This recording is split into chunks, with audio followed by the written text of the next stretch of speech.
Hey guys, welcome back to the Babbling Boots YouTube channel, where we babble about boots. In today's video, we're going to be doing a little review of a pair of Wolverine 1000 miles that I bought a while back. These Wolverine 1000 miles probably look a little bit different than some reviews you've seen of other 1000 miles on YouTube, so let's get into it. So on first appearance, you can tell that these are a little bit different than traditional 1000 mile boots you probably see in other reviews. This one has more of a closed lacing system, similar to what you would see in typical Oxford style dress shoes, where I think the other 1000 mile boots have more of an open lacing system here, where these lace panels are open and not tucked under the vamp here. So it's a little bit different aesthetic. I think this one lends maybe to a little more dressy appearance, so you could probably have a little more versatile outfits with these. You know, you could maybe, if you're really good, you could dress these up and take them into the office, which you definitely wouldn't be able to do with your typical 1000 mile boots. It does have a cap toe. I think some 1000 mile boots, the regular style, do have cap toes, but the most common one is just a plain toe, and it is structured similar to that. These specific ones, I believe, are called the 1000 Mile Rockfords. The regular ones are just, I think, 1000 Mile Classics. And I think the Rockford style was first introduced back in 2011 by Wolverine. And from what I can tell online, doing some research, looking on websites where you can buy them, I think they don't even make these anymore. So this was probably discontinued a few years ago. And back in 2011, I think they had a few other models as well. One was called the Adrian, which I think was made mostly kind of like Horween Chromexcel substitutes, and it was just lower quality. And they had another model called the Addison, I think, which was more on par with this in quality. This is, I think, is probably a little bit of step up from your base level 1000 miles. And then you have the Adrian, which I think is probably like a step below the regular 1000 miles. So to get more into the components of these, as I mentioned, this is Chromexcel upper. It is, I believe, pigskin lined in the toe box area. The outsole is leather, so it's just a regular leather outsole. It is Goodyear welted, 270-degree Goodyear welt, so it has the welt joints on both sides.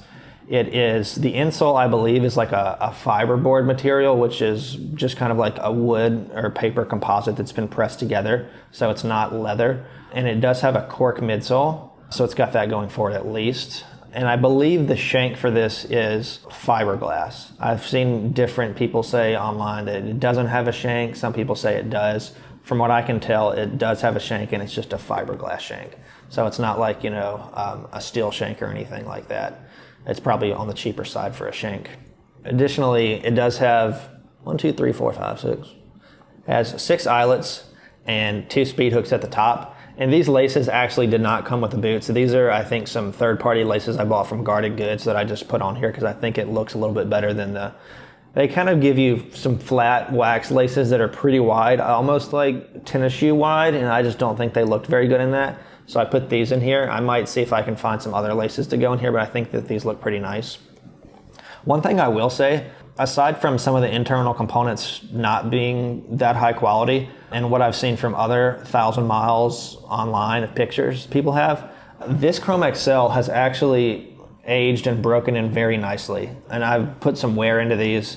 You can tell they're definitely not new. And you can look at the Chromexcel, and it's creased pretty nicely, especially like in the toe vamp here, even on the side quarter panels of both boots, I would say, really. You can just see there's not like a lot of heavy grain break that you would see with a lot of 1000 mile boots, where it can be really distracting to me. I think that might be because the Rockford boots are a little higher quality than your traditional 1000 miles, or it could just be that this pair happened to win the Chromexcel lottery, if you've ever heard that before. I think really the reason most 1000 mile boots have really poor grain break on them is just because Wolverine, it's a little bit lower end on the boot spectrum as far as quality and price goes. So they probably use lower quality parts of the hide when they're making their boots. So the clicking choices they're using are just lower quality than what you would see from like Viberg, whereas Viberg chooses the parts of the hide kind of in the back area where the bins are of the hide. They're just higher quality. Wolverine probably uses kind of like where the belly of the cow is, which tends to stretch more, and you'll see more creasing, which is why typically their boots just don't look very good after they've been worn in. So one thing I'll say is, the Rockfords, as I mentioned before, they were discontinued a few years back. So there's really not a lot of information you can find online about them as far as, you know, the internal specs go. You can find all sorts of information about regular 1,000-mile boots, but for whatever reason, the Rockfords are kind of in a little bit of a mystery territory as far as to, you know, everything that's in them. So I thought that maybe I would just grab a flashlight and a dull razor blade here and see if I can just poke around at the inside of these boots to find out what they're made of without actually cutting them in half, because I don't want to damage them. So let's see if I can get in here. Hey guys, we're inside the boot now. Let's take a closer look at some of these components. So here we have the heel, and I guess this is probably a thin layer of Chromexcel that's over the heel pad here. It looks like Chromexcel at least. It's definitely some kind of pull-up leather, as you can see here. And then under this little thin layer, we have the heel pad itself, which, as you can see here, is some sort of thin synthetic material. It's like a kind of like a cloth feeling here, some sort of foam maybe. So that's where the heel pad is. This way we have, in this direction is where the front of the boot is inside. And this seems to be just like a pigskin lining here. It's definitely leather, and it looks like pigskin to me. So I think the pigskin lining goes all the way up to the toes. And it's a fairly thin lining here. You can see not very thick at all, maybe a millimeter or two. And then under that pigskin lining, you can see where the fiberboard is. So this material here, as you can see, I'm kind of like hitting it with this stick. It's a stick. It's like some sort of fiberboard, I do believe. And then under it, I think, is also fiberboard. So that's what the insole is, just this whole fiberboard area right here. So for the most part, not very great components here. You know, we've got the nicest part is probably just this little heel pad cover with the Horween Chromexcel, and then also the pigskin lining here. But the components underneath, you know, underneath the Horween, this heel pad here, and then the insole, not very high quality and will probably wear away with time. So yeah, that's look at the internal components. Let's go back out. Okay, so that's actually pretty interesting. I thought that maybe these would have a little bit higher components as far as materials than the regular 1,000 miles, but it seems like the inside of these are pretty much the exact same as the typical Wolverine 1,000 miles you would find. It's got the pigskin lining, it's got the little, I guess, composite foam, I guess it's more of like a foam heel pad under the Horween Chromexcel, just kind of cover on the heel. And then, like I mentioned, the inside is just plain old fiberboard that kind of comes apart fairly easily. So really, the only thing about these boots that is, I guess, of natural material, I mean, fiberboard is technically natural material, but I'm not going to count that because it's like manufactured of pressed wood and whatnot. You've got the leather outer, you've got the leather outsole, which does help. I will say a leather outsole is better than, for comfort, is better than most rubber outsoles. But the internal components, fiberboard, it has cork filler too. Not that I could see it in here because I didn't go dig into it, but it does have cork filler too, which is helpful. But for these boots retailed for $400-ish, $395, you would really want to see more leather in here, right? At least a leather insole. Like if they had made this boot a leather insole, a leather outsole, and the cork filler, this would be a very nice solid boot, right? For $400. I wouldn't have too many complaints about it. But the fact that they used fiberboard, I mean, you can get Grant Stones at $300-ish, $100 less, and it's got cork, leather insole, leather outsole, or rubber outsole. It's a lot higher quality than this, and for, you know, $100 less.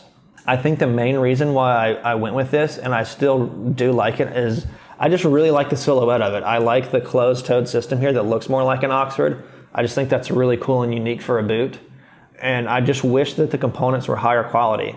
What I'm thinking I might do is, as I mentioned before, I do a little bit of casual leather work. I might see if I can take this apart, the boot, take out the heel puff here and the toe, and then see if I can maybe eventually down the line replace the fiberboard insole with a leather insole, and maybe do a video on that, but that'd be way down the line.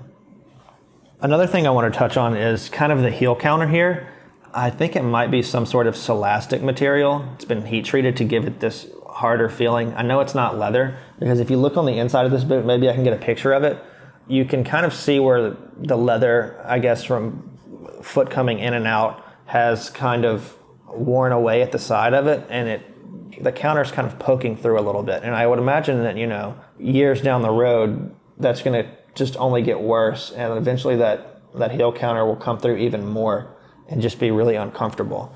That's another scenario where if they had just made this a leather heel counter, and I know say just, but that's expensive, and this is like a publicly traded company, so they're not really looking to do the highest quality. They're looking for, you know, a return on money. But if they had put in a leather heel counter here, it would have really gone a long way to making this boot last a lot longer and have more longevity to it. I just feel like if you're going to use Chromexcel leather for your outer, and then you're going to have a leather outsole, you should probably have higher quality components, especially at $400. I think that's probably, you know, my biggest gripe with this. It's just they used way too many man-made components when they made this shoe. So as far as value of the shoe, who do I think it would be good for? At full price of $400, I don't think it'd be good for anyone. And that might seem kind of harsh, but I think there's just, at this point in time, there's just so many other good boot brands out there that are making higher quality boots for at this cost, if not cheaper. Like I think even Parkhurst is probably under this price range or right at it, and their boots are way higher quality. Same as mentioned with Grantstone. I think the best price you'd want to get this probably on sale. You know, I think I got these on sale for under $300 way back when I bought them. I say if you can get these, maybe you could look on eBay on the used market, and you could probably get these $200 or under. And the one benefit is if you bought these used, you could actually see what the Chromexcel is going to look like ahead of time, because whoever used it would have already broken it in. And if you saw a pair that wasn't heavily creased on the outside, you would know that the Chromexcel is a little bit higher quality, and you could go that route of buying them. I think that's probably what I would recommend. Or you could look on, they don't make these anymore, so this particular model's discontinued. If you're really just interested in Wolverine 1,000 miles, you could probably look on Amazon, and I'll see if I can put a link to some Amazon 1,000 mile boots, because I think they're cheaper than you would find on their actual website. As I mentioned, you know, Rockford's $400, that'd be a no-go for me. Definitely try to get these if you can for around $200 or lower, which is basically in line with what you find for Thursday boots. And I'll probably end up doing a direct comparison between these and Thursday. Coming up here soon, I'm probably going to review Thursday boots and then do another video where it just kind of breaks down both of them. There's so much I really want to like about this boot, just from the aesthetics and the materials that it's made with on the outside, but the internal components are just a really big letdown for me. And like I said, maybe at some point I will try to upgrade those internal components to make it a little bit higher quality boot. But right now, I don't wear these that much. These would be like a boot that I would wear if I'm just going out, maybe if it's not raining, because of this leather sole is probably not good in the rain. But just, you know, if I didn't really care about scuffing boots or anything and I just wanted to put some on really quick, I could throw these on and not really have to worry about what happens to them. So as far as sizing goes, I've seen a lot of different information online about how to size the 1,000 miles. The most straightforward method is just, I'm a 8.5 on the Branagh device, 8.5C. I sized a half size down because most all boots I wear are US size 8, so I decided I was going to get a US size 8, and they fit me pretty much perfectly. I was actually kind of surprised, I remember back when I bought these, because I figured just looking at them that they were going to be too small, but my fit in them perfectly. And they're still to this day probably some of my best fitting boots, up there with, you know, I've since bought Vibergs, I've bought Whites. Those are probably the best fitting, but these, you know, are still way up there in terms of fit, way better than most other brands. Like I've mentioned, Grantstone doesn't fit me particularly well. It's kind of off. Meerman can be hit or miss for me, but these particular ones fit almost like a glove for me. There's a little bit of heel slippage in the back, and that might be because of this Celastic, I guess, heel counter here, that it just doesn't really mold to your foot very much over time, right? It kind of maintains its shape. So there is some heel slip here, and I don't really think that that's getting better over time. So that's probably the one drawback I have about the actual fit of the boot. So I did want to do weight comparison for each boot. I do have a scale handy here. The right boot is 1 pound, 6.6 ounces. The left boot is 1 pound, 6.2 ounces. It's 0.4 ounces lighter. I'm going to make sure of that, because sometimes this Okay, still the same. Yep, this one is 0.4 ounces heavier. Okay. Another thing I wanted to touch on with the Rockford specifically is these have a non-gusseted tongue. I think most Wolverine 1000 miles, it's partially gusseted, maybe semi-gusseted or mostly gusseted. The Rockfords are not gusseted at all. So basically the tongue, you can see it's right here. It's just stitched here. But it does have this kind of lace loop midway up the tongue. So what you can do is, you can lace your laces through this loop, and it actually keeps the tongue in place from falling down when they're not on, which I actually kind of like. I think it's kind of a unique aesthetic, and one thing that I don't like when I don't have my boots on, and it's just kind of like a pet peeve or whatever, is just that the laces fall down. There's no shoe trees in this boot right now, and the laces are, staying up very nicely. And as I mentioned, the leather creased incredibly well. There's no shoe tree in this, and it looks like there could be a shoe tree in it because the leather is holding up and it's holding its shape pretty well. So that's like just one of the big differences between the regular 1000 mile and this one, is that if you manage to get a pair of this, it does have these little loops here, but these loops aren't going to protect you from water. So if you walk in water and get water up to here, you're going to get water in your boots. It's just something to keep in mind. One other thing I will touch on is that these speed hooks are very firm, high quality. I kind of do a speed hook comparison of all the speed hook boots I have, and these feel just as strong as the white speed hooks I have, Grant Stones, and then Trumans. So these are definitely high quality as well. And then also, these do come with kind of a Vibram heel here, so the heel is of high quality as well. So I think the boot that these are most often compared to is the Red Wing Iron Rangers, which are also made in the United States. I don't have a pair of Iron Rangers right now, so I can't do a direct comparison of them. From what I've gathered online though, the Iron Rangers are probably a little bit more well made. I think they both have an insole, cork midsole, and then an outsole. The difference is that the Iron Rangers have a pretty thick leather insole, so at first it's not very comfortable when you're wearing it, but over time that thick insole does kind of mold to the shape of your foot so it gets more comfortable, where it's kind of like the opposite for this. This has that fiberboard insole, so it's going to be a little more comfortable at first, but over time as that fiberboard wears down, it's going to be much less comfortable. And these have a leather outsole, and I think the Iron Rangers have I think it's like a rubber outsole, or maybe it's like a cork outsole or something. So this outsole is a little bit better than the Iron Ranger, but overall I think the quality from what I've seen is that the Iron Rangers are a little bit better, and I think they're also just a little bit cheaper. So my overall impressions of these boots, I think it's a pretty mixed bag. Like I mentioned, I really do love the silhouette and style of it. I just really like kind of Oxford style boots with the closed lacing system. I think the external components and specs of the boot are a lot better than the internal ones. Internal ones are a lot of man-made things, which I don't think should be in a $400 boot. If you could get the Rockford boot for $200 or less, if you can find a pair online, I would definitely go in that direction. And I think that probably applies for just Wolverine 1000 mile boots. Generally speaking, I would try to find them on sale at a discounted price. I think you could look on Grailed eBay for some used pair of Rockfords. I think it's hard to find them new anymore because, like I said, they have been discontinued since. And then you can also, like I mentioned before, check on Amazon because they do have a try before you buy policy where you can actually try on the boots and see how they fit you and see how you like the leather before you have to commit to them. And I'm not sure if the Wolverine website has that same policy. So that's just kind of a way you can be a little bit more careful when you're buying these boots to make sure you really do like what you're getting from them. So yeah, that's been my review of the Wolverine 1000 miles in the Rockford style boot. I'll probably do a comparison of this with some other boots I have coming up, namely Thursdays. So please stay tuned to my channel for upcoming boot reviews, and remember to like and subscribe. Thanks.